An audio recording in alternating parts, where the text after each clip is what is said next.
ഇന്ന് ജൂലൈ 29 ഈ ആഴ്ച OTT റിലീസ് ചെയ്യുമെന്ന് ഉറപ്പാക്കപ്പെട്ട സിനിമകളുടേതുൾപ്പെടെ 9 OTT റിലീസ് അപ്ഡേറ്റുകൾ വന്നിരിക്കുകയാണ്. ആദ്യത്തേത് നടന്ന സംഭവം എന്ന സിനിമയുടെ അപ്ഡേറ്റ് ആണ്. മനോരമ മാക്സിന്റെ കമ്മിങ് സൂൺ പോസ്റ്റർ നേരത്തെ പുറത്തുവന്ന സിനിമയുടെ OTT റിലീസ് തീയതി പ്രഖ്യാപനം ഇന്ന് വന്നിരിക്കുകയാണ്. പാരഡൈസിന് ശേഷം മാക്സിലൂടെ വരാനിരിക്കുന്ന അടുത്ത മലയാളം സിനിമയായിരിക്കും നടന്ന സംഭവം.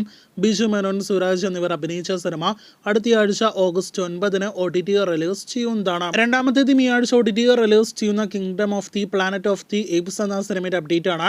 ചിത്രം ഇന്ത്യൻ ഭാഷകളിൽ ഈ ആഴ്ച ഡിസ്നി പ്ലസ് ഹോട്ട്സ്റ്റാറിലൂടെ റിലീസ് ചെയ്യുകയാണ്. ഓഗസ്റ്റ് 2 ആയിരിക്കും ഡിസ്നി പ്ലസ് ഹോട്ട്സ്റ്റാറിൽ തമിഴ്, തെലുഗു, ഹിന്ദി, ഇംഗ്ലീഷ് ഭാഷകളിൽ സിനിമ ലഭ്യമാകുക. മൂന്നാമത്തേതും ഈ ആഴ്ച OTT റിലീസിനൊരുങ്ങുന്ന സിനിമയുടേതല്ല, സീരീസിന്റെ അപ്ഡേറ്റ് ആണ്. തൃഷ നായികവേഷത്തിലെത്തിയ മലയാളത്തിൽ നിന്നും ഇന്ദ്രജിത്ത് ഭാഗമായ ത്രില്ലർ സീരീസാണ് ബൃന്ദ. ഈ ക്രൈം ത്രില്ലർ സീരീസ് ഈ ആഴ്ച ഓഗസ്റ്റ് 2 സോണി ലിവിലൂടെ ലഭ്യമാകും. മലയാളം ഉൾപ്പെടെ 7 ഭാഷകളിലാണ് സീരീസ് സോണി ലിവിൽ സ്ട്രീം ചെയ്യുക. അടുത്തതും ഒരു സീരീസ് അപ്ഡേറ്റ് ആണ്. ബോളിവുഡിൽ നിന്നുള്ള 10 ജൂൺ കി രാത്ത് എന്ന സീരീസ് ആണ് വരുന്ന ഓഗസ്റ്റ് 4 ജിയോ സിനിമ OTT പ്ലാറ്റ്ഫോമിലൂടെ OTT റിലീസിനൊരുങ്ങുന്നത്. അഞ്ചാമത്തേതും വീണ്ടും ഒരു സീരീസിന്റെ അപ്ഡേറ്റ് ആണ്. ഇത്തവണ ഡോക്യുമെന്ററി സീരീസ് ആണ്. വിദേശത്തു നിന്നുള്ള എലിസബത്ത് ടൈലർ ആണ് HBO OTT റിലീസിനായിട്ട് ഒരുങ്ങുന്നത്. ഓഗസ്റ്റ് 3 ആയിരിക്കും സീരീസിന്റെ OTT റിലീസ്. മൂഞ്ചിയ നേരത്തെ തിയേറ്ററുകളിലേക്ക് എത്തിയ ഹിന്ദി സിനിമയാണല്ലോ. ഹൊറർ കോമഡി ത്രില്ലർ വിഭാഗത്തിൽപ്പെടുന്ന സിനിമ തിയേറ്ററുകളിൽ 100 കോടി രൂപയ്ക്ക് മുകളിലെ കളക്ഷൻ നേടിയെടുത്തതാണ്.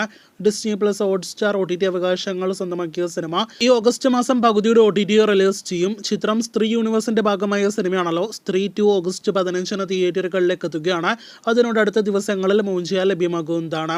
അടുത്ത അപ്ഡേറ്റ് എലക്ഷൻ എന്നൊരു തമിഴ് സിനിമയുടെ അപ്ഡേറ്റ് ആണ്. നേരത്തെ ആമസോൺ പ്രൈമിൽ തമിഴ് ഭാഷയിൽ ലഭ്യമാക്കിയ സിനിമ ഇപ്പോഴത്തെ തെലുഗു, മലയാളം, കന്നഡ, ഹിന്ദി ഭാഷകളിൽ കൂടി ലഭ്യമാണ് എന്ന് അറിയിച്ചുകൊള്ളട്ടെ. രാജമൗലിയുടെ സീരീസ് ആയ മോഡേൺ മാസ്റ്റേഴ്സ് ഈ ആഴ്ച ഓഗസ്റ്റ് 2 നെറ്റ്ഫ്ലിക്സിലൂടെ OTT റിലീസ് ചെയ്യുന്നതാണ്. ഡോക്യുമെന്ററി സീരീസിന്റെ ട്രെയിലർ നേരത്തെ പുറത്തു വന്നപ്പോൾ പ്രഭാസ്, ജൂനിയർ NTR, രാംചരൺ തുടങ്ങിയവരെല്ലാം തന്നെ രാജമൗലിയെ കുറിച്ച് സംസാരിക്കുന്നതായിട്ട് കാണാനായിട്ട് കഴിഞ്ഞിട്ടുണ്ട്. അപ്പോൾ അവരെല്ലാം തന്നെ ഈ ഡോക്യുമെന്ററി സീരീസിന്റെ ഭാഗമാണ് എന്ന് കൺഫേം ആക്കപ്പെട്ടിരിക്കുകയാണ്. കൽക്കി പ്രഭാസിന്റെ വമ്പൻ വിജയം നേടിയെടുത്ത തെലുഗു പാൻ ഇന്ത്യൻ സിനിമയാണല്ലോ. ചിത്രം തിയേറ്ററുകളിൽ 1 മാസം പിന്നിട്ടതോടെ OTT റിലീസിനായിട്ട് ഒരുങ്ങുകയാണ്. ആമസോൺ പ്രൈമിലൂടെ മലയാളം ഉൾപ്പെടെ 4 ഭാഷാ പതിപ്പും ഹിന്ദി ഭാഷയിൽ നെറ്റ്ഫ്ലിക്സിലും റിലീസ് ചെയ്യാനായിട്ട് ഒരുങ്ങുന്ന കൽക്കി ഈ ആഴ്ച അതല്ലെങ്കിൽ അടുത്ത ആഴ്ച, അതായത് ഓഗസ്റ്റ് 2 അതല്ലെങ്കിൽ ഓഗസ്റ്റ് 9 ആമസോൺ പ്രൈമിലൂടെ ലഭ്യമാകുമെന്നാണ് ഇപ്പോൾ പുറത്തു വന്നിരിക്കുന്ന തികച്ചും അൺഒഫീഷ്യൽ അപ്ഡേറ്റ്. സർപ്രൈസ് OTT റിലീസിനുള്ള സാധ്യതകൾ തള്ളിക്കളയാൻ കഴിയില്ല. അപ്പോൾ കാത്തിരിക്കാം കൽക്കിയുടെ OTT റിലീസിനായിട്ട്.